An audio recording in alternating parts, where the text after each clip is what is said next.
안녕하세요. 커피앤톡입니다. 오늘도 와주셔서 감사드리고요. 바로 사연 읽어보겠습니다. 안녕하세요. 얼마 전까지 낯선 지방으로 가서 일하다가 이제 서울로 돌아와서 제 삶을 찾아가고 있는 중인데요. 어린 나이가 아니라 알 건 다 안다고 생각하며 살았는데 37이 된 나이에도 사람이 실수를 하긴 하네요.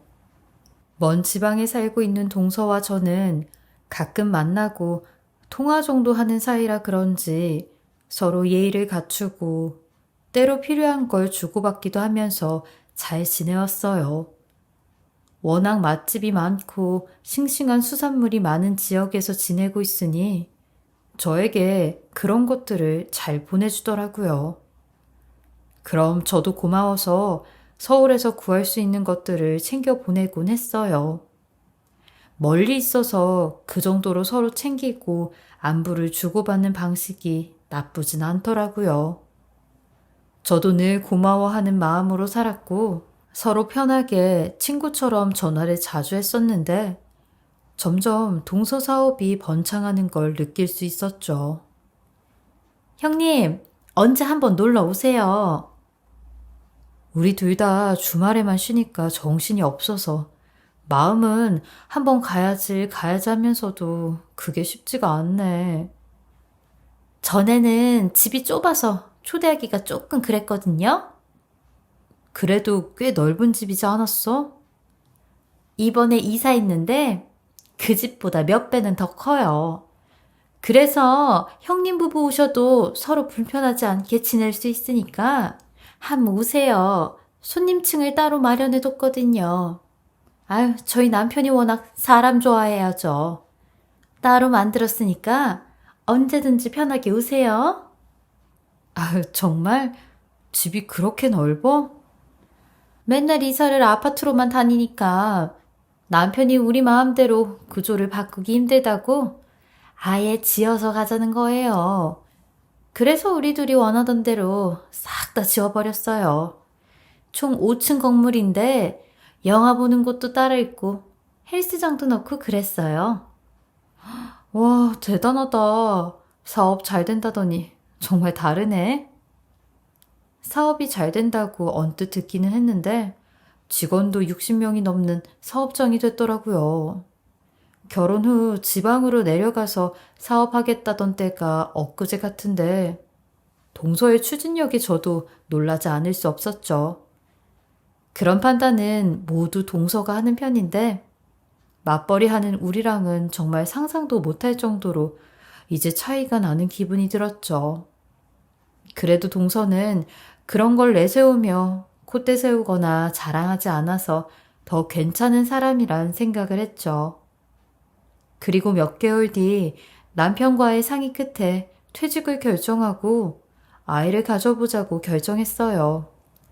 둘이서 야근이 기본인데다가 출근 때문에 피곤해서 저녁에 시간 보낼 수조차 없는 상황이 계속되다 보니 자꾸 미루게만 되는 것 같아서 결정을 내렸죠. 패기 있게 나오긴 했는데 남편하고 계획을 세우며 보니 걱정이 되긴 하더라고요. 벌 때는 몰랐는데 그래도 꽤 힘이 됐었네. 괜찮아. 곧 승진 기회도 있고 하니까 내가 잘해볼게. 당신한테만 너무 부담 주는 것 같아 그러네. 우리 앞으로 생각만 하자. 아이 낳고 잘 지낼 계획도 이 기회에 세우고 하면 준비된 부모가 될 수 있잖아. 나는 덜컥 애 갖고 아무 준비 없이 낳는 것도 걱정이었거든. 알았어. 내가 그 부분은 미리 생각해 볼게. 그리고 낮에 시간이 많아지면서 밀린 집안일도 하고 가정주부가 돼서 그간 못 챙긴 요리도 부지런히 했는데 친구들도 다 결혼하고 아이를 키우니 낮에 정말 만날 사람 하나가 없더라고요. 카페 가서 커피 한 잔 시켜놓고 있는 것도 때로는 괜히 돈도 시간도 아깝단 생각만 들고 정말 처녀 때와는 많은 게 달라졌다 느껴졌죠. 그리고 이 무료한 시간을 의외로 동서가 많이 채워줬어요. 형님, 오늘도 집이에요? 아유, 가깝게 살면 끌고 다닐 텐데. 그래도 동서 낮에 여유가 좀 있네. 저야 보고받고 사람 관리하는 정도지. 이제 회사에도 체계가 다 있어서 그렇게 할 일은 없어요. 그리고 대표가 자꾸 회사 나가면 직원들이 엄청 불편해해요.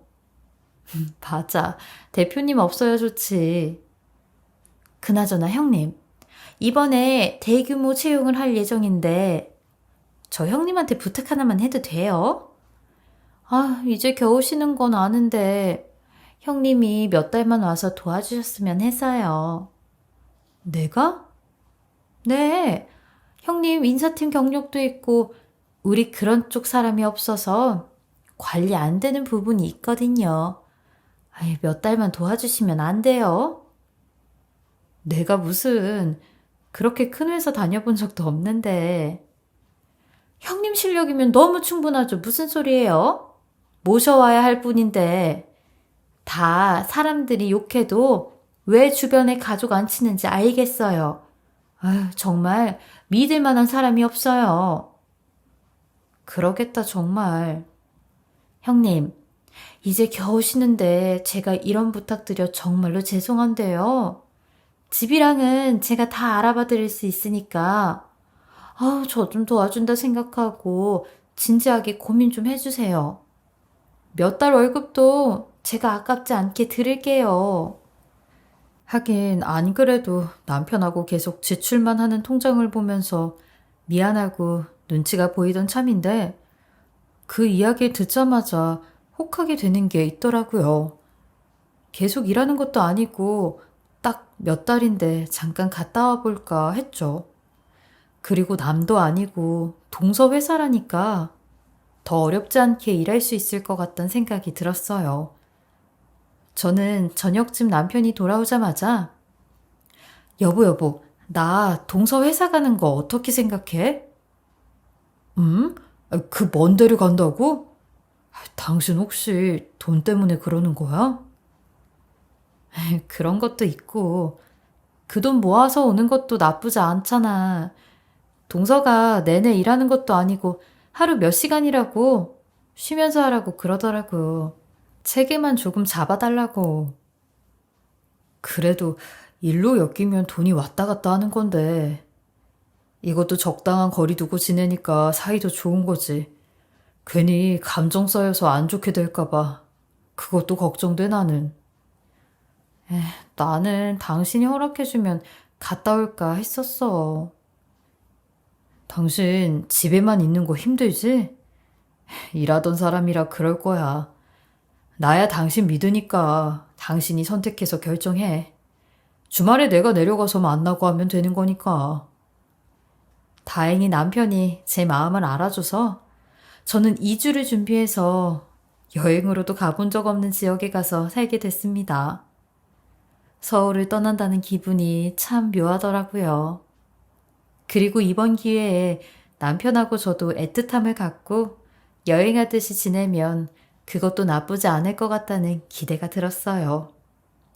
고맙게 동서가 제가 살 작은 원룸을 미리 다 준비해뒀더라고요. 형님, 혼자인 공간이 더 편하죠? 당연하지. 너무 고마워. 마음 써줘서. 제가 더 고맙죠. 큰 결정을 해주셔서. 제가 다 감사하죠. 혹시 직원들이 나에 대해 이미 알고 있어? 굳이 우리가 가족 관계인 건 말하지 않을게 더 좋을 것 같아서. 당연하죠, 형님. 일할 때 그러면 엄청 말들이 많아서 제가 서울에서 스카우트해서 온 사람인 걸로만 알고 있어요. 고마워. 역시 동서가 잘 처리했을 줄 알았어. 그리고 다음날 저는 떨리는 마음으로 회사 출근을 했는데 사람들이 제가 온다는 소문에 기대가 컸는지 저 멀리서부터 저를 보면서 기다리고 있더라고요. 어서 오세요. 먼 서울에서 오셨다고 들었어요. 네, 반갑습니다. 처음 인사드려요. 저는 인사팀 부장으로 일하고 있는데 지금만 이렇지. 실은 공장 사람들 관리하고 여기저기 영업 다니는 걸 많이 해요. 그래서 팀장님 역할이 필요했습니다. 자리에 없을 거라서 경리 친구한테 물어보면 잘 알 거예요. 여기 생길 때부터 일을 해서 저보다 많이 알아요. 저보다 한참 어려 보이는 20대의 앳된 경리가 있더군요. 부장님은 자리에는 거의 없어서 우리 둘이 사무실에 남아 일하는 시간이 정말 많았어요. 처음엔 그 친구도 저를 경계하더니 시간이 점점 지나니 마음을 열더라고요. 팀장님, 서울 회사는 어때요? 사람도 이것보다 많죠? 그렇죠. 누가 누군지 이름도 모르고 그러기도 해요. 와, 여기는 지방이라서 관심이 너무 많아요. 부럽다. 그래도 난 정도 많고 좋던데. 정은 무슨 정이에요. 조금만 실수해도 사람 자르는데. 사람을 잘라요? 어떻게요? 대표 사모님 성격 장난 아니거든요? 무슨 말 한마디만 거슬려도 이유 만들어내서 딱 내보내요. 사람 괴롭히고 하여간 그 여자는 누구 괴롭히는 게 전문인 것 같아요. 자기 손엔 절대로 피 안 묻히고 맨날 다른 핑계 찾아서 다른 사람이 힘들어서 안 된다면서 막 내보내거든요. 그런데 알고 보면 지 쳐다보는 눈빛이 마음에 안 들었다는 둥, 칭찬했는데 거슬렸다는 둥, 완전 악마예요. 그러니까 팀장님도 대표님 여기 오면 말하지 마세요. 그게 안전해요. 그 말을 듣고 나니 동서가 조금 달리 보이더라고요. 역시 아랫사람이 생각하는 건 다르구나. 저한텐 늘 싹싹하고 잘 챙기는 성격이 회사에선 다르게 보일 수도 있다고 생각을 하고 그땐 그 말을 대수롭지 않게 여겼어요. 저와 격리 직원과는 나이 차이가 꽤 났지만 둘이서 일하며 꽤 많은 것을 의지하고 지내다 보니까 저도 한참 어린 동생이 생긴 것 같은 느낌이었어요. 서울 사람들끼린 서로 이익만 따지려 드는 게 있는데 제가 혼자 산다는 걸 알곤 팀장님, 지금 집에 계시죠? 저 10분 뒤에 갈게요. 무슨 일 있어요? 아니, 여기 곱창 잘하는 집 있는데 제가 포장했거든요. 아유, 아니야, 괜찮아요. 늦은 시간인데. 저 남친이랑 데이트 다 끝내고 어차피 집 가는 길이라 괜찮아요. 맛있는 것도 저녁에 다 포장해 갖다 주는 마음 씀씀이가 고맙게 느껴지더라고요. 물론 처음엔 저도 남편하고 늘 같이 있던 공간에서 벗어나 혼자 있으니 그런 조용한 게 좋긴 좋더라고요. 그런데 갈수록 밥도 혼자 먹고 집에 와서도 아무도 없는 캄캄한 공간이 쓸쓸할 때가 있었어요. 표현은 투박해도 그런 마음을 다 아는 것 같아서 참 고맙더라고요. 그리고 주말에 동서를 만나 밥을 먹었는데 형님, 팀에 격리 하나 있죠? 왜? 아, 오래 일해서 내가 걔 안 바꾸려고 했는데 잘라야 할 것 같아요. 그러니까 이번에 형님이 적당한 이유 만들어서 좀 내보내주세요.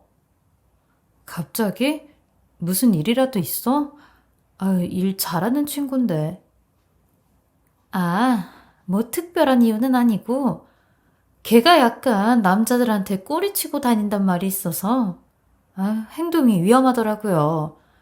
공장에서 그렇게 옷 입는 친구도 없는데 너무 화려하고 남한테 잘하면서 저한테는 말도 안 하고 그냥 싸가지가 없어요. 동서, 그래도 그 친구 정규직이잖아. 그런 이유로 밥줄 자르는 건 너무 위험해. 부당해고로 문제가 될 수도 있고.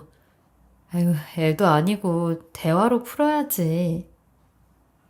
형님, 누가 보면 형님이 대표인 줄 알겠어요?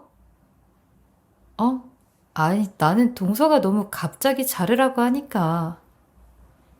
제가 형님한테 박 팀장이라고 안 부르고 형님이라고 부르니까 좀 헷갈리신 모양인데 이건 동서가 아니라 대표로서 지시 내리는 거예요. 알아. 나도 뜻은 알지만 나중에 법적으로 꼬이면 그러니까 안 꼬이게 머리를 잘 써보라는 거잖아. 내 밑에서 일한다는 거 분명히 하세요. 인사팀에 있다는 뜻이 본인이 인사권을 준다는 의미가 아니니까. 인사팀에 있다는 뜻이 본인이 인사권을 준다는 의미가 아니잖아요. 대표가 하라고 하면 네라고 하고 그냥 하면 되지. 뭔 말이 이렇게 많아요? 그리곤 자리를 박차고 일어서는데 그 친구가 말했던 일이 이런 거구나. 바로 느낌이 오더라고요.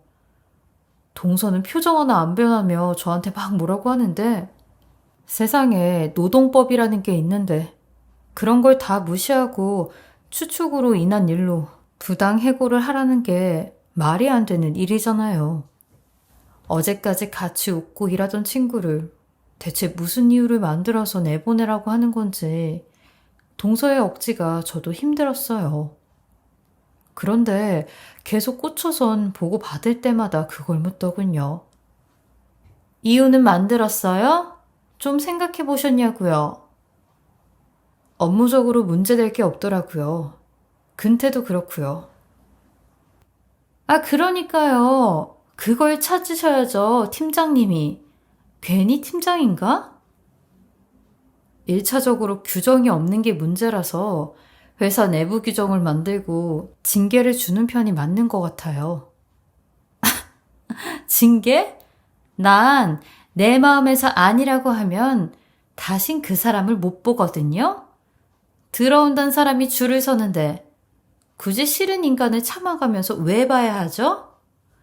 맞는 이야기 하면서 자꾸 똑똑한 척 하지 말고 무슨 수를 써서라도 답을 찾아와요.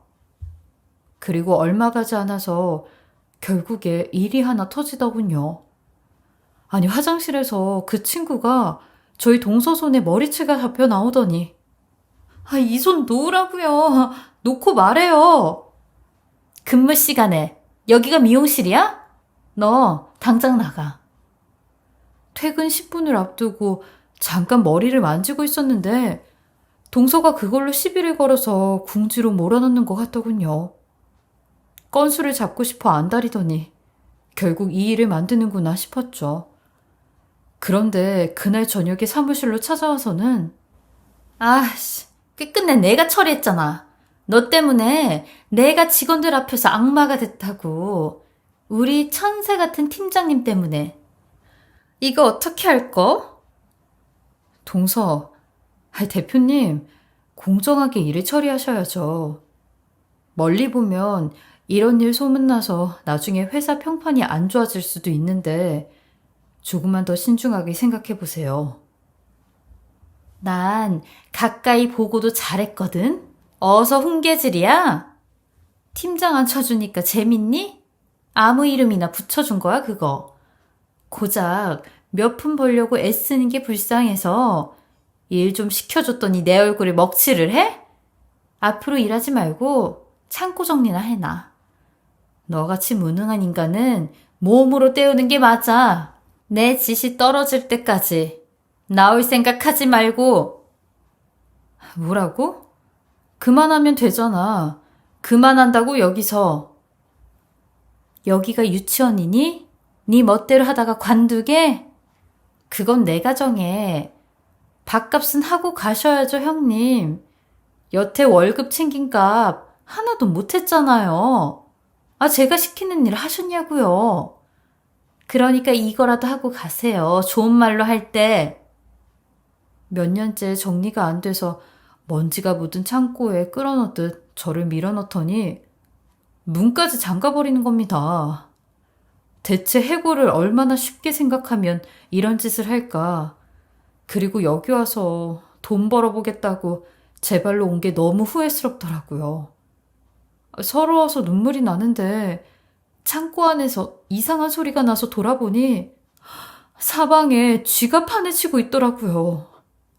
문을 두드리고 아무리 사람을 불러도 반응이 없어서 쥐가 제 몸을 타고 다니는 것 같은 끔찍한 시간을 견뎠습니다. 생각해보니 부장님과 격리 친구도 자리에 없어서 다음 날이 돼서도 절 꺼내줄 사람이 없더라고요. 날이 환해지니까 쥐들은 저를 더 공격할 태세로 달려들기 시작했고 벽에 아무리 몸을 숨겨도 소용이 없더라고요. 입고 있던 옷은 식은땀으로 범벅이 되고 울먹거리면서 악을 지르고 있는데 팀장님, 아내 팀장님이세요? 나예요. 제발 나 좀 꺼내줘요. 잠시만 기다리세요. 열쇠 구해올게요.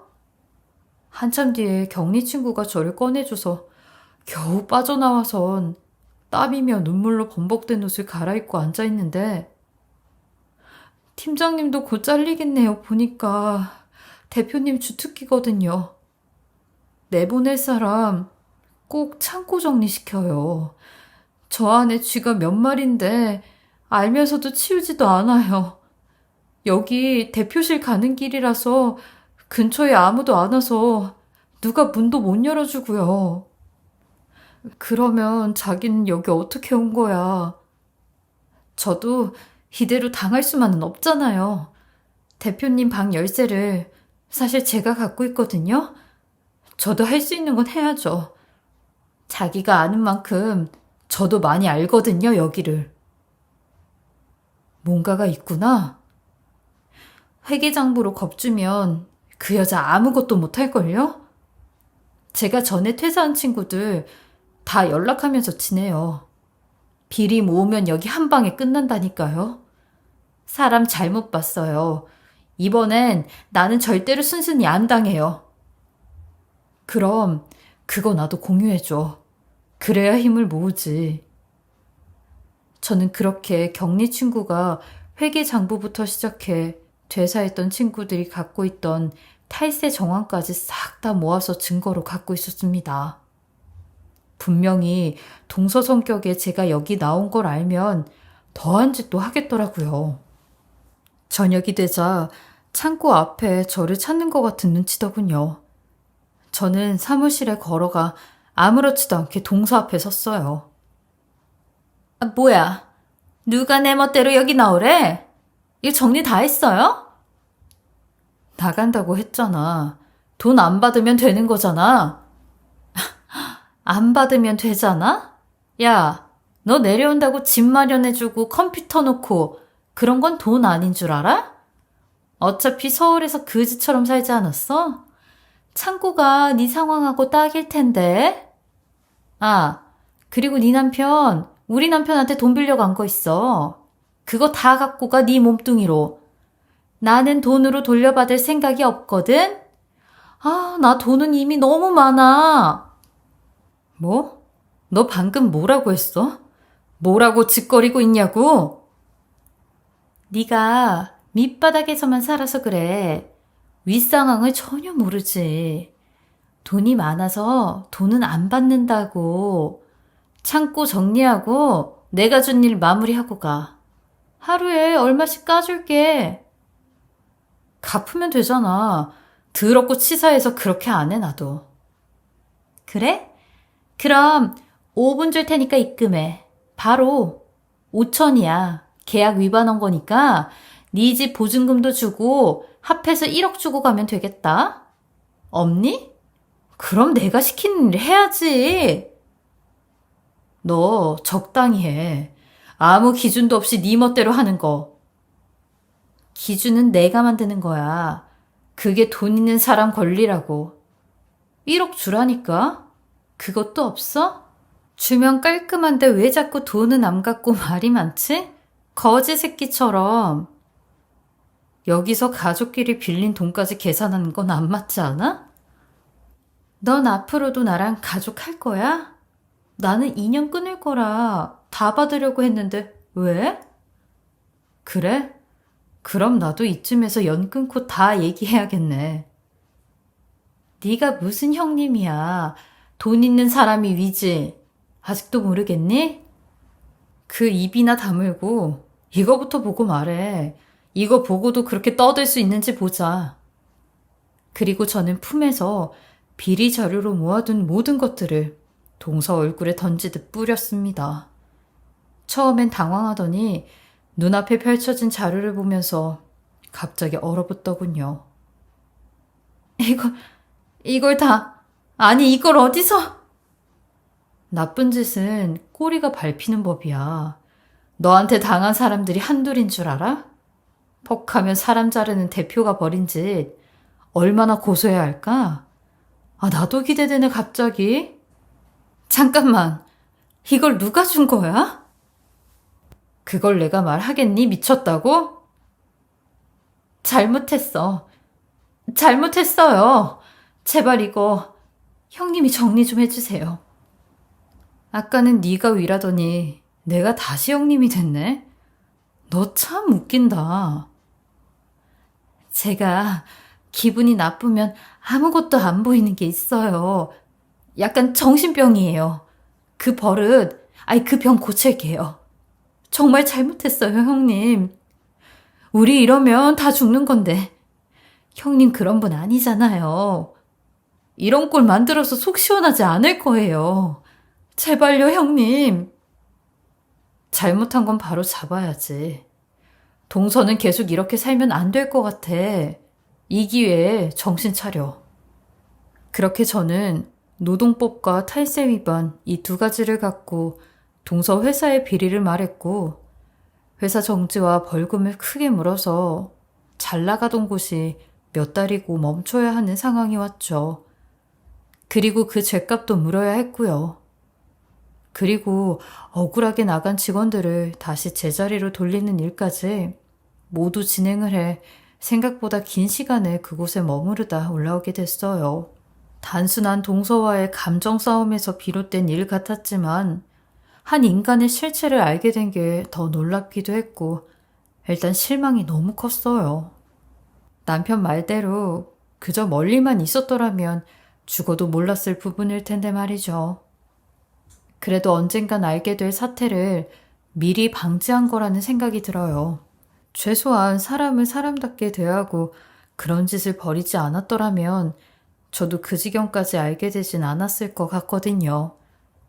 그리고 다시 서울로 와서 몸과 마음이 모두 지쳐 있었는데 그 와중에 기쁜 소식이 찾아왔어요. 우리가 그렇게 원하던 이세를 갖게 됐는데 이제야 저도 엄마가 될 준비가 됐다는 걸 허락받은 기분이에요. 이제 엄마로서 한 인간으로서 부끄럽지 않는 사람이 되도록 열심히 살아보려고 합니다. 많은 응원 보내주시고 저의 긴 이야기 들어주셔서 감사합니다. 지금까지 커피앤톡이었습니다. 오늘도 끝까지 함께 해주셔서 감사하고요.